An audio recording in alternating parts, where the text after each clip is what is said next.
Retourner en Afrique est réservé aux plus brillants. Retourner en Afrique n'est pas réservé aux tocards, les amis.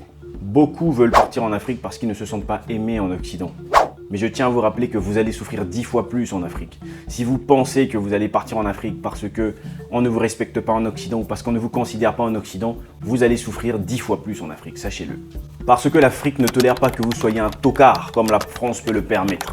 L'Afrique ne peut pas accepter des gens qui ne servent à rien comme la France peut le permettre. En France, vous avez des possibilités d'avoir des RSA, des aides, un certain nombre de choses en tout cas, qui peuvent vous permettre de survivre, même si vous êtes un tocard et que vous ne faites rien.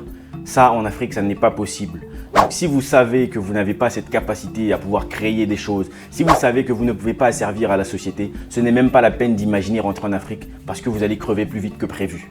Dans cette vidéo, je vais vous expliquer pourquoi l'Afrique est réservée aux brillants, aux personnes brillantes et pas aux tocards. Mais avant toute chose, si vous venez de découvrir la chaîne Terre Noire, sachez qu'ici on va parler de noir, on parle de sujets qui tournent autour de l'africanité. Tous ces sujets-là, si cela vous intéresse, n'hésitez pas à vous abonner les amis. C'est parti pour le jingle.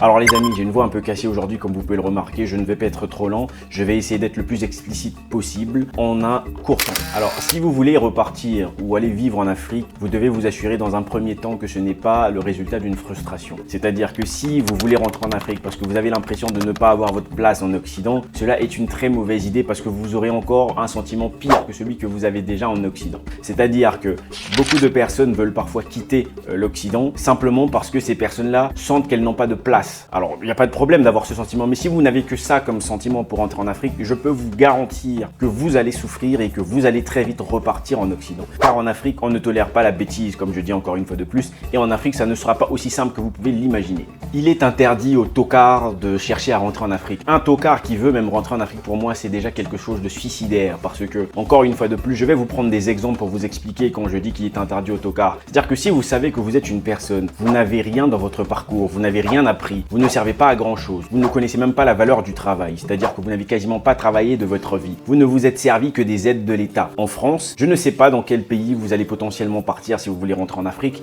mais il n'existe aucun pays, à ce que je sache, en Afrique où vous allez partir, vous allez ne servir à rien et penser pouvoir percevoir quelque part des revenus qui vont vous permettre à survivre. Ce n'est pas possible en Afrique, dans aucun pays. Alors, il y a quelques exceptions, on pourrait parler de l'Afrique du Sud, à moins que vous soyez sud-africain, bien entendu. Parce que si vous êtes un étranger, ne vous attendez pas à ce que vous recevez un certain nombre d'aides de la part de l'État. Donc ça, c'est quelque chose qui est fondamental et c'est pour ça, encore une fois de plus, que je dis ici, si vous êtes un si vous savez que vous ne valez rien, si vous savez que vous ne représentez rien, que vous ne servez à rien, s'il vous plaît, pour votre propre vie, pour votre propre survie, restez en Occident parce que c'est ce qu'il y a de mieux pour vous, ou du moins, essayez de vous transformer et d'arrêter d'être des potentiellement, là ensuite vous pourrez imaginer le départ en Afrique. Alors je vais vous prendre un exemple très concret pour que vous puissiez comprendre. Vous ne pouvez par exemple pas dire que vous allez partir en Afrique et aller vivre de la préparation de commandes. C'est-à-dire que vous n'allez pas faire un travail de préparation de commandes et penser que vous allez pouvoir vivre de ça en Afrique. Alors je tiens à préciser, hein, je ne dis pas ici que ceux qui font de la préparation de commandes sont des tocards. Non, ça n'est pas ce que je suis en train de dire. Je pense que les plus brillants ont compris mon propos. Ce que je veux dire par là, c'est que si vous faites un travail comme de la préparation de commandes ou si vous êtes éboueur,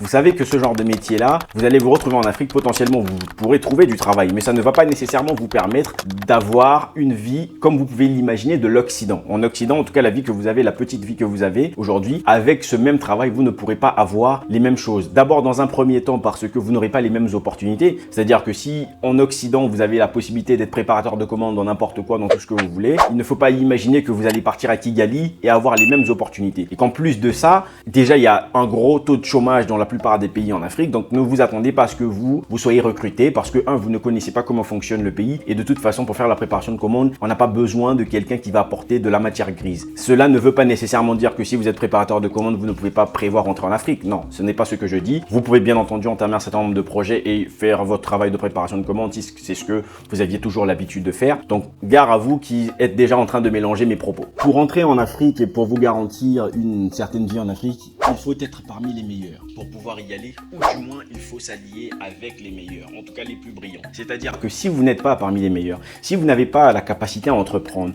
si vous n'avez pas des diplômes pour travailler potentiellement, si vous avez trouvé un poste pour un bon travail, si vous n'avez pas la capacité à créer des choses, si vous n'êtes pas un grand ingénieur ou quoi que ce soit, si vous n'avez pas la capacité à créer des œuvres artistiques, il n'y a pas lieu pour moi que vous puissiez même imaginer, ne fût-ce qu'à un moment donné, pouvoir entrer en Afrique de cette manière-là. Ça veut simplement dire une chose. Vous devez soit avoir quelque chose, ou avoir de l'argent, c'est-à-dire que vous savez que vous avez travaillé pendant longtemps, vous avez travaillé potentiellement dur en Occident, vous pouvez à ce moment-là potentiellement aller être dans l'immobilier, c'est-à-dire faire du business, c'est ce que je suis en train de dire. Donc si vous ne pouvez pas entreprendre et que vous n'avez pas plus de valeur ajoutée à apporter, je peux vous garantir que le chemin vers l'Afrique va être un échec total pour vous. Et ça, c'est une réalité. Vous avez donc la possibilité de travailler si vous êtes un aujourd'hui, vous avez donc la possibilité de changer les choses parce que vous avez le temps, vous pouvez comprendre ce que vous pouvez faire demain pour l'Afrique, vous pouvez faire des calculs, travailler sur vous-même et devenir de nouvelles personnes. Mais si vous ne servez à rien, l'Afrique ne va pas vous recevoir comme vous pouvez l'imaginer. Parce que beaucoup de personnes aujourd'hui veulent rentrer en Afrique parce qu'elles se sentent en insécurité,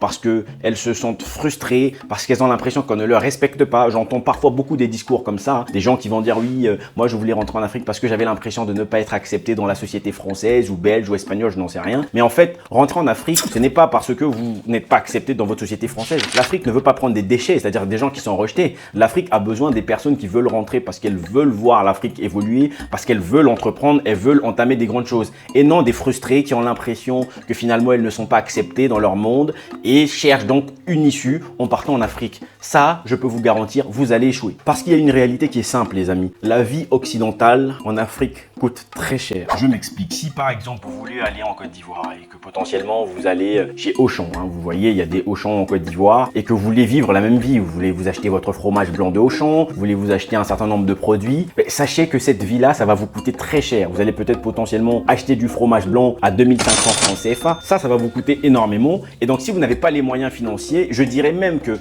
vivre cette vie-là en Côte d'Ivoire va vous coûter 2 ou 3 fois plus cher que vivre cette vie en France. Et ça, c'est quelque chose que vous devez savoir parce que c'est quelque chose qui est fondamental.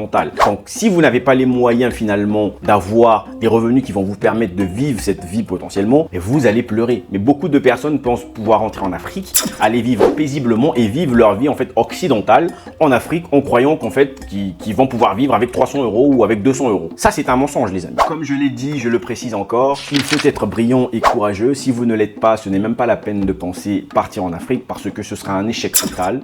Donc, revoyez vous-même comment est-ce que vous êtes, ce que vous êtes. Est-ce que vous pensez que vous êtes un tocard? Alors, il est très difficile qu'un tocard se dise lui-même qu'il est un tocard. Mais en tout cas, regardez ce que vous êtes en train de construire. Si vous n'avez pas grand-chose dans la tête, si vous n'avez pas construit quelque chose, c'est le moment de travailler sur vous. Et à toutes les personnes qui imaginent l'Afrique comme un monde facile, je peux vous garantir que l'Afrique, il faut être un homme brillant ou une femme brillante pour y réussir. Contrairement à ce que vous pouvez imaginer, l'Afrique ne sera pas simple pour vous. L'Afrique sera simple sur l'accueil. Les gens vont vous accueillir, vont apprécier que vous puissiez venir. Mais la vie de tous les jours ne sera pas simple. C'est pour ça que l'Afrique est réservée pour les gens brillants. Si vous n'êtes pas un brillant, restez en Occident s'il vous plaît. L'Afrique n'est pas réservée aux tocards.